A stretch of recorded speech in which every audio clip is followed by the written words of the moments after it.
Let's work a few examples where superposition can be used in order to find the answer. In the first example, we're tasked with finding a voltage across a 10 ohm resistor. This problem contains two different sources, a voltage source and a current source. Now, superposition is not the only possible way to solve this problem, but we're going to use superposition to practice. When we apply superposition, we need to consider each source independently and then add up the contributions from each. Let's start off with the 12-volt source and zero out the 1 ampere source. When I zero out the contribution of a 1 ampere current source, or of any current source for that matter, it involves dialing down the current source to 0. If I dial down the current to 0, no current is flowing, and we have an open circuit.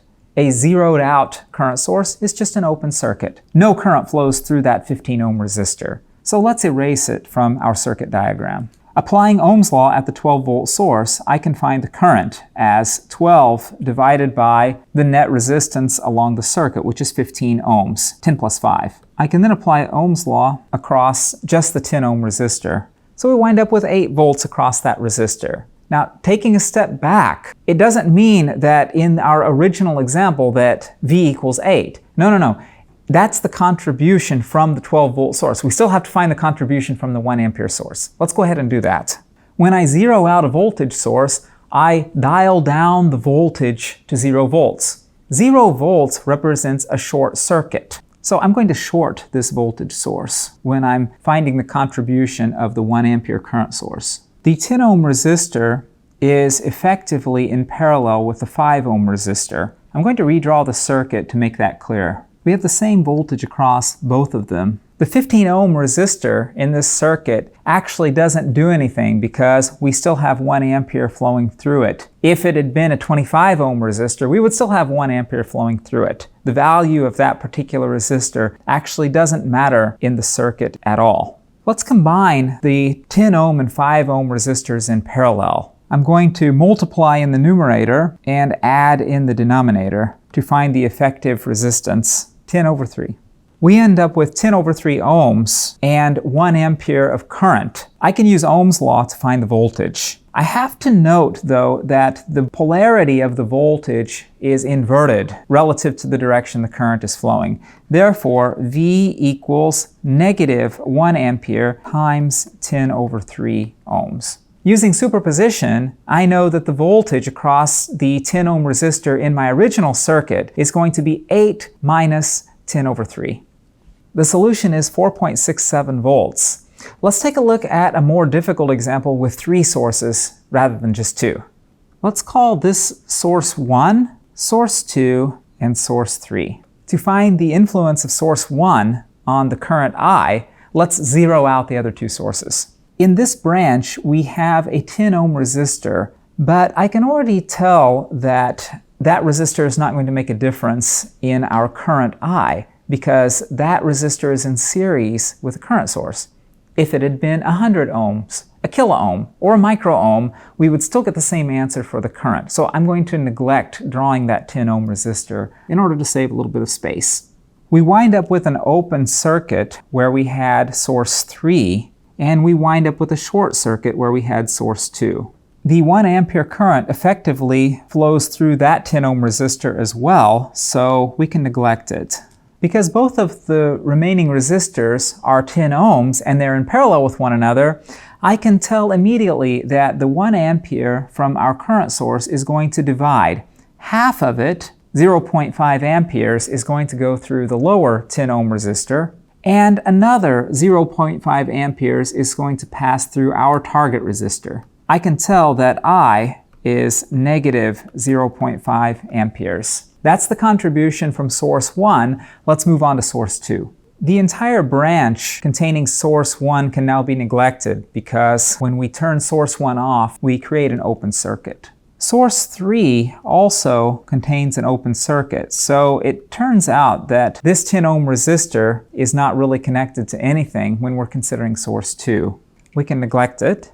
Applying Ohm's law, we have 10 volts over 20 ohms. I equals V over R, so the current here is 0.5 amperes. Let's move on to the third source. We can again neglect the entire branch containing source 1. because that's now an open circuit, we'll be short-circuiting our 10-volt source. And because 1 ampere passes through that 10 ohm resistor, regardless of its value, I can neglect it. I can replace it with a wire. I can see that the 1 ampere from source 3 winds up dividing evenly. Half of it goes through this particular 10 ohm resistor, and the other half goes through the other 10 ohm resistor. I can see by inspection then that the current is minus 0.5 ampere. Going back to our original problem, we can find the current I by combining, through superposition, the influences of each source independently.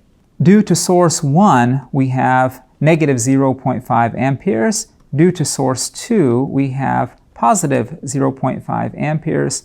And due to source 3, we have negative 0.5 amperes. Totally, we have a negative 0.5 amperes flowing through that 10 ohm resistor. Let's now consider a problem that's even more challenging. Although this problem only has 2 sources, it's a bit tricky. You'll see what I mean. Let's start by considering the 10-volt source. We'll be shorting the 12-volt source. I'm going to straighten out that resistor when I redraw it. This 50 ohm resistor is actually connected directly to the 50 ohm resistor here because the 12-volt source has been shorted.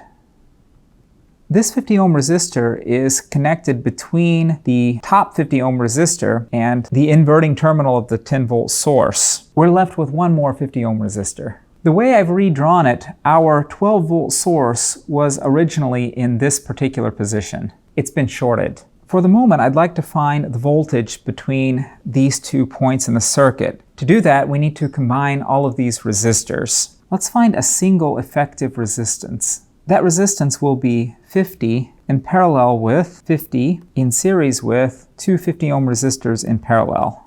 50 in parallel with 50 is 25, and 50 in parallel with 75 is 30, so our effective resistance is 30 ohms. We can now find the current, which I'll call I1, supplied by the 10-volt source. Using Ohm's law, I1 equals 10 divided by the total resistance in the circuit, which is 80 ohms. Current 1 is thus 1/8 of an ampere. The voltage drop across the effective resistance, which I'll call V1, is I1 times R effective, 30 over 8 volts. The same voltage V1 appears across just these 3 circuit elements. I can thus further simplify. 2 50 ohm resistors together in parallel make a 25 ohm resistor. I can now find the current through these 2 resistors by applying Ohm's law. I equals V over R. The current is 0.05 amperes. We know that I2 enters this circuit 0.05 amperes. Half of it goes through the 50 ohm resistor and half of it goes through our target 50 ohm resistor. We can thus conclude that I is half of I2, or 0.025 amperes. That's the contribution due to the 10-volt source. Let's now consider the 12-volt source. We need to short circuit our 10-volt source. Let's first draw this 50 ohm resistor, and I'm going to draw it vertically.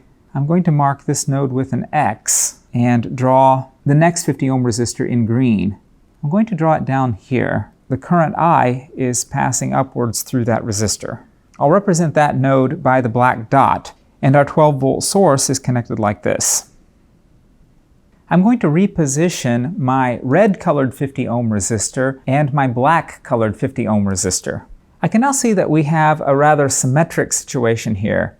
We have 12 volts across a letter H configuration, all 50 ohm resistors. Because of the symmetry, I can infer that we should have 6 volts across each of these 2 50 ohm resistors, and we should also have 6 volts across each of these 2 50 ohm resistors as well. There won't be any current passing through the blue-colored 50 ohm resistor because both sides of that resistor are at the same voltage. I can erase it from the circuit. In fact, I don't really need my red-colored or black-colored resistors either. Applying Ohm's law, I know that the current I is 12 volts divided by 100 ohms, or 0.12 ampere. And because of the polarity, we know that the current should actually be negative. Our net current is negative 95 milliamps. That's the current that we obtain when we combine the current due to the 10-volt source with the current due to the 12-volt source. If you enjoyed watching this video, then you might be interested in following our playlist and learning more about the fundamentals of electrical circuits.